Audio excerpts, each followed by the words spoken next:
Good morning, good morning, good morning. Hope you're all having a fantastic day. Krypton did a huge update yesterday, especially if you're in the Titan faction.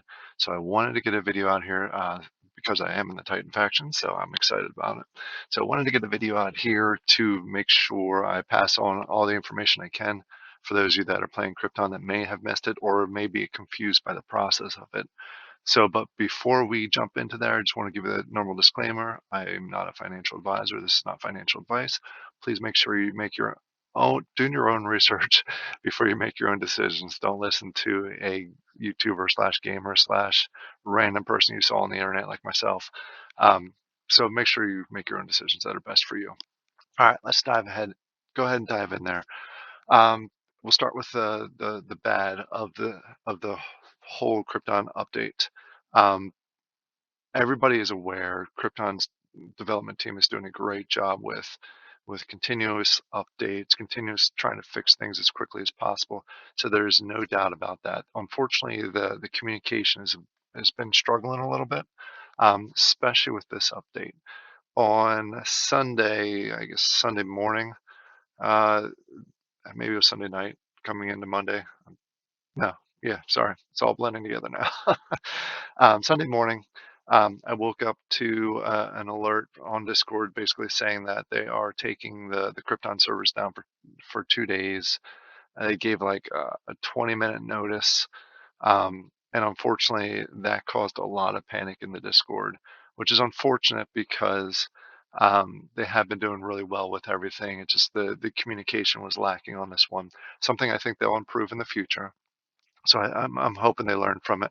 Um, Coming out of it, we just on Tuesday we came out of the maintenance period, the 2-day maintenance period, with a lot of great updates. So I give credit to them. I was a little frustrated because the lack of communication caused panic, but it was worth it. The 2 days down was well worth it. And as you know, if you're in the game, when they do these 2-day maintenances, they don't stop production. They allow your miners and your warriors to continue their production. So basically, you're getting free production. And at the end of the maintenance period, they refill all of your energy. So that is great. I love that they do that. It gives now when we come back in, we have something to look forward to. We have cubes, we have additional mission score, and all of our warriors and miners are at full strength. So want to throw that out there. Now let's jump into the key items that they updated during this. First is something that the community has been asking for a long time, and it's right up here on their main page. This is not in the game. This is on their main page. They added a leaderboard. Why is this important?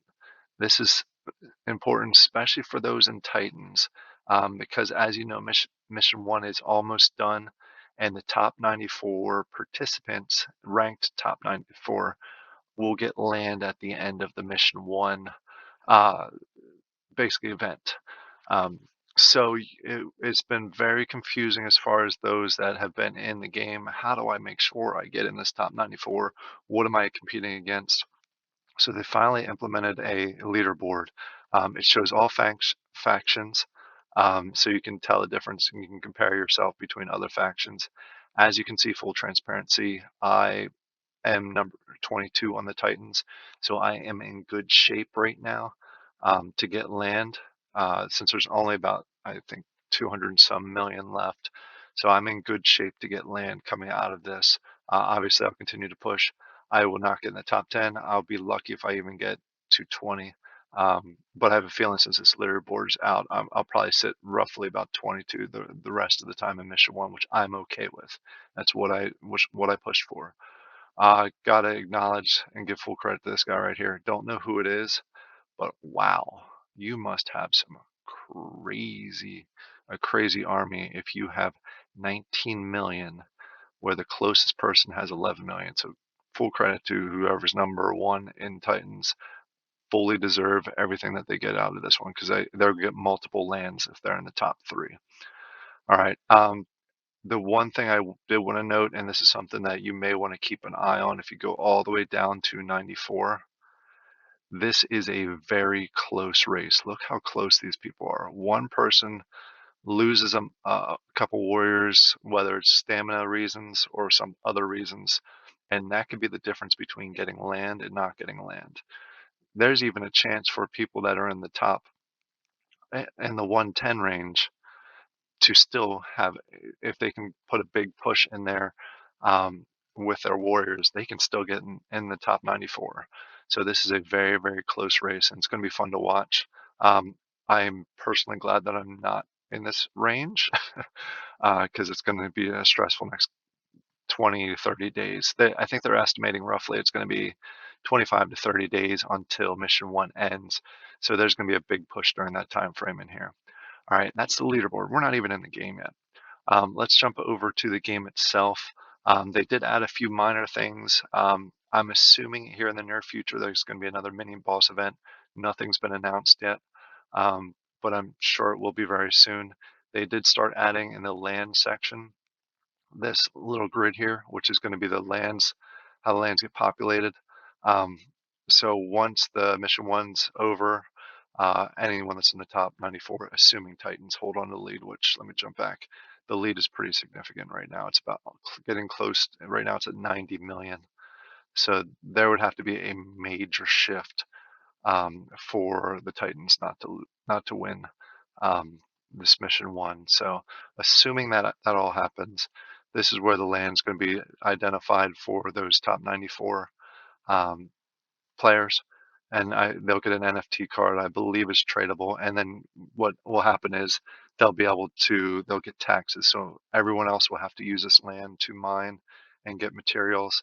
And if they're mining your land, you'll get a portion of. I'm not sure the details right now, but a portion of what people mine on your land, just like any other land in any other NFT game.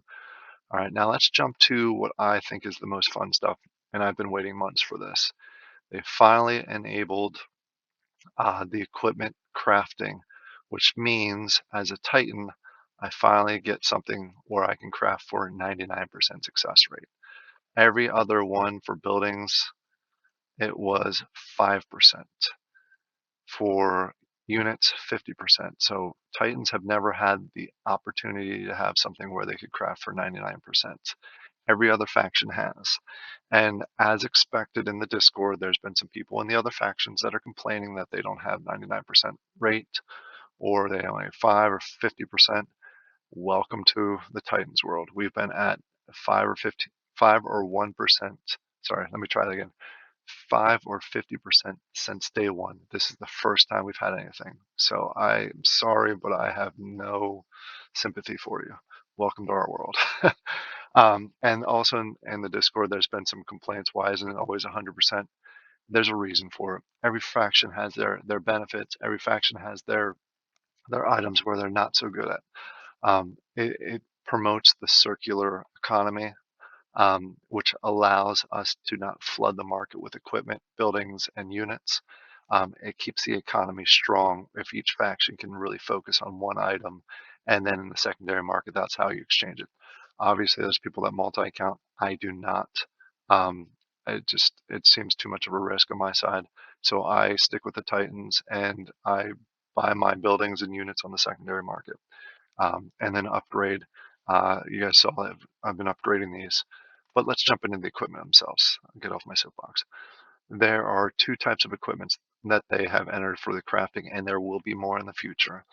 The top three here are for attack. They're basically weapons. And then the bottom three here are armor, and they go up as in rarity. Let's start with the weapons. The weapons for the common gives you a plus 30 attack. Silver gives you plus 60. And then gold gives you plus 90, plus it increases your stamina.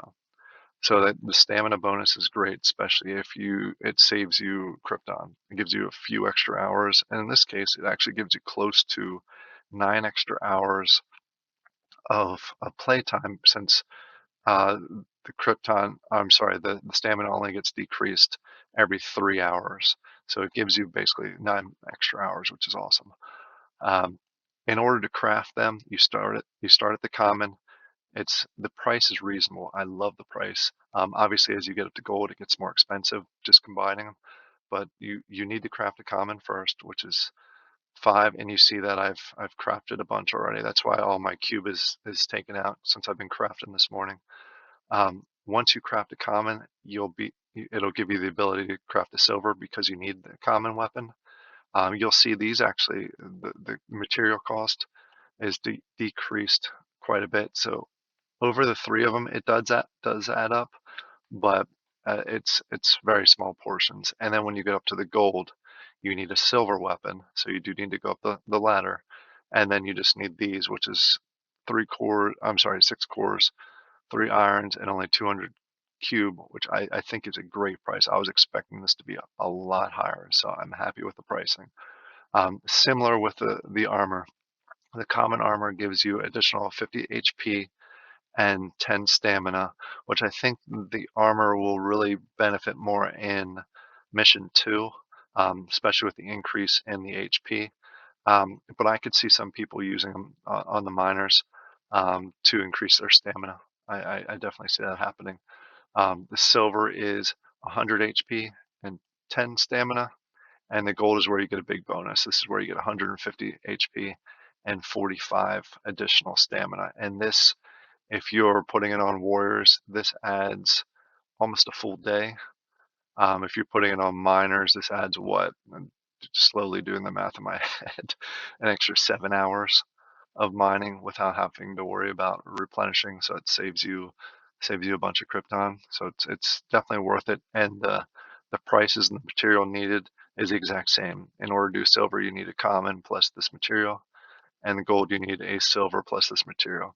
Love the update. I'm happy to finally be able to craft as a Titan. So I'm excited about that. So I have crafted a bunch. I've crafted a bunch of weapons. Just want to make sure I keep my spot on the top 94 list, so I get land. And I started crafting some of the armors just for future use.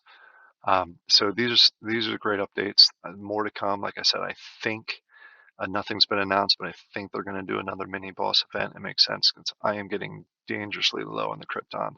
So I'm very happy that they went through the process and refreshed all of our stamina. And yeah, as you can see, I blanked out my cube because I wanted to do a lot of crafting. So that's why you see 0 there. It's not because I sold it; it's because I was crafting with it. You actually have to take it out of game in order to be able to use it for crafting. So be aware of that. All right, I hope you all enjoy this. If you did enjoy this, or please like and subscribe. Please also make a comment down below. What faction are you in? If you're Titans, how happy are you to be able to finally craft some things? Have a great rest of your day. Thank you all for your time. Bye.